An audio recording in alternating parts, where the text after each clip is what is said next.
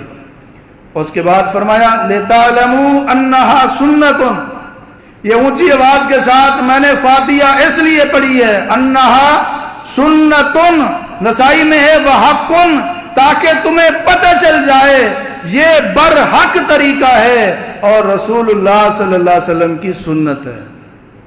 آج مسلمانوں کی اکثریت کے جنازے ان میں آواز بلند بھی نہیں ہوتی اور فاتحہ کو تو جنازے میں جگہ ہی نہیں دی گئی۔ پہلی تکبیر کے بعد ثنا، دوسری کے بعد درود، تیسری کے بعد دعا، چوتھی کے بعد سلام، فاتحہ ہے نہیں۔ حالانکہ جنازہ ایک دعا ہے، نبی علیہ السلام نے فرمایا لا صلاۃ لمن لم یقرأ بفاتحۃ الکتاب، جو بندہ کسی نماز میں فاتحہ نہیں پڑھتا وہ نماز نہیں ہوتی۔ تو جنازہ بھی تو نماز اعلان نہیں ہوتا، فلاں بندے کی نماز ہے جنازہ، جو نماز ہے اس میں فاتحہ ضروری ہے، جس نماز میں بھی فاتحہ نہیں ہوگی وہ نماز۔ اس کی مثال کیوں سمجھیں؟ آپ اپنی بیگم کو کہتے ہیں دال پکاؤ، وہ دال پکانے کے لیے بڑی محنت کرتی ہے، دیسی گھی کا تڑکا لگاتی ہے، 12 مصالحے اس میں ڈالتی ہے، پیاز، مرچ، ٹماٹر، ساری چیزیں اس میں ڈالتی ہے اور بہترین انداز میں محنت کرتی ہے اور بڑی اس سے خوشبو نکل رہی ہوتی ہے، محلے والوں کو پتہ چل رہا ہوتا ہے جناب یہاں پہ آج کھانا بن رہا ہے، لیکن اس میں وہ دال ڈالنا بھول جاتی ہے۔ پکا کر آپ کے سامنے رکھتی ہے، آپ کہتے ہیں یہ کیا پکا ہوا ہے؟ وہ کہتی ہے دال ہے۔ آپ کہتے ہیں اس میں دال تو نظر نہیں آ رہی، دال تو، وہ کہتی ہے میں نے اتنی محنت کی ہے، اس میں گھی ہے، مرچیں ہیں، نمک ہے، فلاں 12 مصالحے ہیں، فلاں چیز ہے، ایک چیز اس کی کمی ہے دال کی۔ آپ کہتے ہیں تیری ساری کی ساری محنت بیکار ہے، لے جاؤ، یہ کھانے کے قابل نہیں ہے، یہ کھانے کے قابل تب بنتی جب اس میں آپ دال ڈالتی۔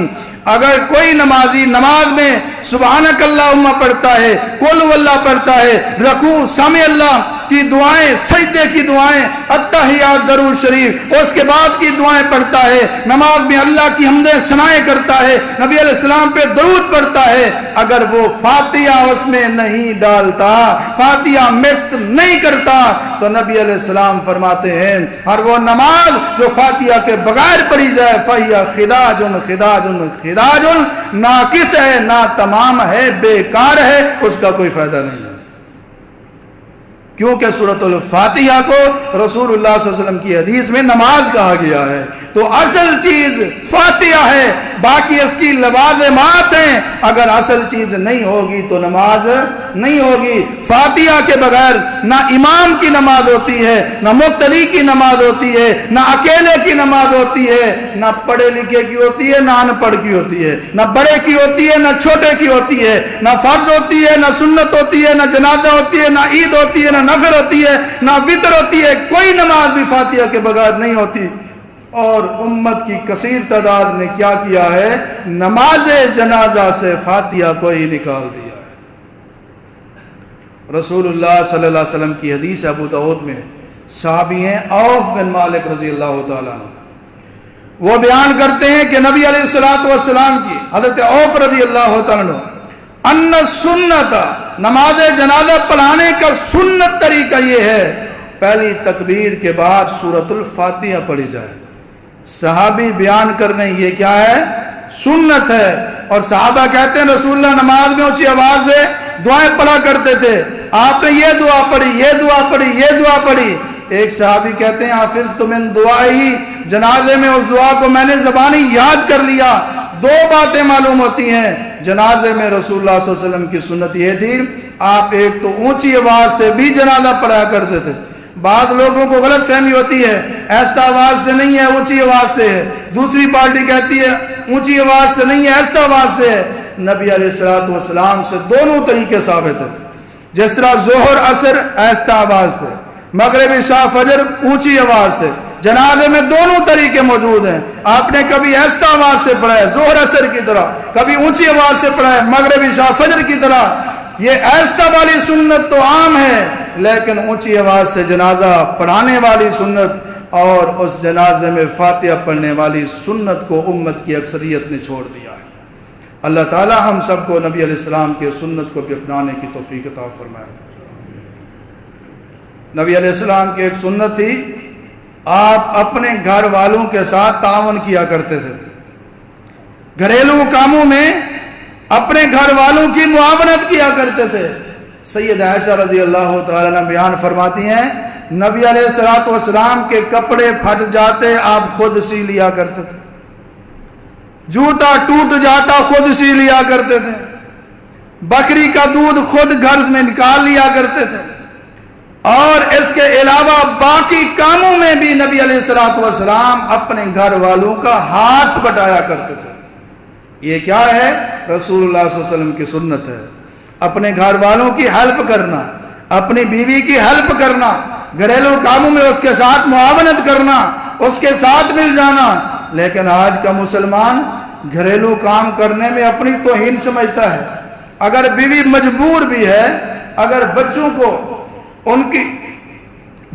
سنبھالنے میں مصروف ہے، مجبوری ہے، مجال ہے کہ یہ حضرت صاحب پانی کا ایک گلاس خود لے کر پی لیں، اس کو توہین سمجھتے ہیں، کھانا بنانے کو توہین سمجھتے ہیں، گھر کے چھوٹے چھوٹے کاموں کو اپنی گستاخی بھی آدمی تصور کرتے ہیں۔ یہ کتنے بڑے عزت والے ہیں، نعوذ باللہ، کیا یہ محمد الرسول اللہ صلی اللہ علیہ وسلم سے بھی بڑے عزت والے ہیں؟ اپنے گھر والوں کے ساتھ گھریلو کام کاج میں معاونت کرنا، ہاتھ بٹانا، یہ کوئی بے ادبی اور بے عزتی والی بات نہیں ہے، اس میں کوئی بے ادبی اور بے عزتی نہیں ہے، بلکہ یہ جناب محمد الرسول اللہ صلی اللہ علیہ وسلم کی اتباع ہے اور آپ علیہ الصلوۃ والسلام کی سنت ہے۔ آج مسلمانوں کی اکثریت نے اس سنت کو چھوڑ دیا ہے، اللہ کے پیغمبر علیہ السلام کے اس طریقے کو چھوڑ دیا ہے۔ اللہ قلیل، کو چند گھر ہیں جس میں گھر کا جو سربراہ ہے اپنی بیوی کے ساتھ گھریلو معاملات میں گھریلو کام معاونت کرتا ہے۔ چلے پہلے تو پتہ نہیں تھا، اب تو گھر والی کے ساتھ گھریلو کاموں میں معاونت کریں گے نا؟ ہاں جی، گھر والی کو کپڑے دھو دیں گے، برتن وغیرہ دھو دیں گے، اتنا بھی نہیں ہونا چاہیے۔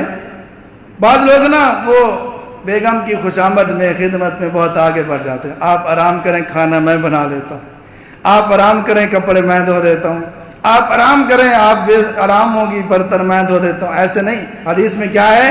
معاونت کرتے تھے، ہاتھ بٹاتے تھے، اکیلے نہیں ہاتھ بٹاتے تھے۔ ایک ہاتھ بیگم کا ہوتا تھا، ایک شوہر کا ہوتا تھا، اس کو کہتے ہیں ہاتھ بٹانا، ہیلپ کرنا۔ اصل کام تو بیوی کے ہیں، لیکن ضرورت ہو تو شوہر بھی اس میں ہیلپ کر سکتا ہے۔ بعض لوگ خطیب کی بات کا غلط مطلب بھی نکال لیتے ہیں، اور خواتین بھی جا کے کہیں گی دیکھا نا قاری صاحب آج کیا کہہ رہے تھے، شام کو کھانا تو نے بنانا ہے، صبح برتن بھی تو نے دھونے ہیں۔ ہیلپ کر سکتے ہیں، معاونت کر سکتے ہیں، ہاتھ بٹانا ہے، اور اس میں کوئی توہین اور بے عزتی والی بات نہیں ہے۔ یہ رسول اللہ صلی اللہ علیہ وسلم کی سنت ہے۔ نبی علیہ الصلوۃ والسلام کی سنتوں میں سے ایک اور سنت، آپ علیہ الصلوۃ والسلام کے اندر 5 خوبیاں تھیں جو ہر مسلمان میں ہونی چاہیے، اور یہ نبوت ملنے سے پہلے کی بھی آپ کی سیرت ہے، نبوت ملنے کے بعد کی بھی سیرت ہے۔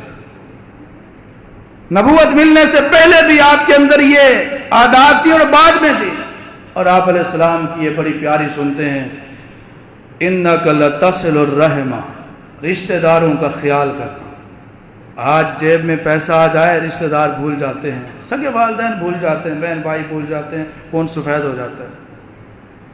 وَتَحْمِلُ الْكَلَّ، جس کا بوجھ اٹھانے والا کوئی نہیں ہے اس کا بوجھ اٹھانا، جس کے اخراجات برداشت کرنے والا کوئی نہیں ہے کما کر اس پہ خرچ کرنا، دوسروں کا بوجھ اٹھانا، یہ رسول اللہ صلی اللہ علیہ وسلم کی سنت ہے۔ تکسب المعدوم، جس کا کمانے والا کوئی نہیں ہے اس کے لیے کمانا۔ آج ہر کوئی اپنے لیے کما رہا ہے، اپنے بچوں کے لیے کما رہا ہے۔ جس کا کمانے والا نہیں ہے، کوئی بیوہ ہے، کوئی یتیم ہے، کسی کا گھر کا سربراہ بیمار ہو گیا ہے، بے روزگار ہو گیا ہے، تو جس کا کمانے والا نہیں ہے، جس کا ذریعہ معاش نہیں ہے، اس کو کما کر کھلانا بھی رسول اللہ صلی اللہ علیہ وسلم کی سنت ہے۔ وَتَقْرِ الضَّيْفِ، مہمان کوئی بھی آ جائے، امیر ہو یا غریب ہو، ادنا ہو یا اعلیٰ ہو، گورا ہو یا کالا ہو، اس کی مہمان نوازی کرنا بھی رسول اللہ کی سنت ہے۔ آج صرف خاص لوگوں کی مہمان نوازی کی جاتی ہے۔ پہلے نمبر پر تو سسرال کو ترجیح دی جاتی ہے، والدین دوسرے نمبر پر ہیں، بہن بھائی تو تیسرے نمبر پر ہیں۔ والدین گھر میں ہیں، بہن بھائی ہیں تو گوبھی وغیرہ پکا لی جاتی ہے، سسرال والے ہیں تو پھر چکن مٹن، پھر قورمہ شورمہ چورمہ، پتہ نہیں کیا کیا، ملائی بوٹی فلاں بوٹی، اور جناب روسٹ بروسٹ، بڑی خدمتیں کی جاتی ہیں۔ تو پہلے نمبر پر ہمارے جو مہمان، جو چیف گیسٹ ہوتے ہیں، وہ سسرال ہے، اس کے بعد والدین اور بہن بھائی، اس کے بعد پھر صرف مطلب والے، جن سے مطلب ہے۔ رسول اللہ صلی اللہ علیہ وسلم کی سنت یہ نہیں تھی۔ آپ کا طریقہ یہ تھا، امیر آیا ہے تو آپ نے کھلایا، غریب آیا تو آپ نے کھلایا، رشتہ دار آیا تو آپ نے کھلایا، غیر رشتہ دار آیا تو آپ نے کھلایا، تعلق والا آیا تو آپ نے کھلایا، غیر تعلق والا آیا آپ نے کھلایا، جس کو جانتے نہیں تھے، اجنبی تھے، اس کے لیے بھی رسول اللہ صلی اللہ علیہ وسلم نے مہمان نوازی کا اہتمام کیا ہے۔ اور پانچویں خوبی وَتُعِينُ عَلَى نَوَائِبِ الْحَقِّ، آپ جب کسی کا ساتھ دیتے تھے، رشتہ داری دیکھ کر نہیں، پارٹی دیکھ کر نہیں، تنظیم دیکھ کر نہیں، تعلق دیکھ کر نہیں، دوستی دیکھ کر نہیں کہ اس سے میری دوستی ہے، تعلق ہے، رشتہ ہے، اپنی پارٹی کا، اپنی جماعت کا، اپنے مسلک کا، لہذا میں اس کے ساتھ ہوں۔ وَتُعِينُ عَلَى نَوَائِبِ الْحَقِّ، حالات کچھ بھی ہوں، معاملات کچھ بھی ہوں، اور مفادات کچھ بھی ہوں، مصلحتیں کچھ بھی ہوں، رسول اللہ صلی اللہ علیہ وسلم کی سنت یہ تھی، آپ ہمیشہ حق کا ساتھ دیتے تھے۔ نبی علیہ السلام کی کئی ساری سنتیں میں نے آپ کے سامنے اس خطبے میں بیان کی ہیں۔ دعا ہے کہ رب العالمین سب سے پہلے مجھے پھر تمام سامعین کو اس پر عمل کرنے کی توفیق عطا فرمائے۔ آپ علیہ السلام کا یہ فرمان ذہن میں ہر وقت محفوظ رکھیں، من احب سنتی فقط احبنی، جس نے میری سنت سے پیار کیا اس نے میں محمد سے پیار کیا، ومن احبنی کان معی فی الجنہ، جس نے مجھ سے پیار کیا وہ جنت میں میرے ساتھ ہوگا۔ وآخر دعوانا الحمدللہ رب العالمین۔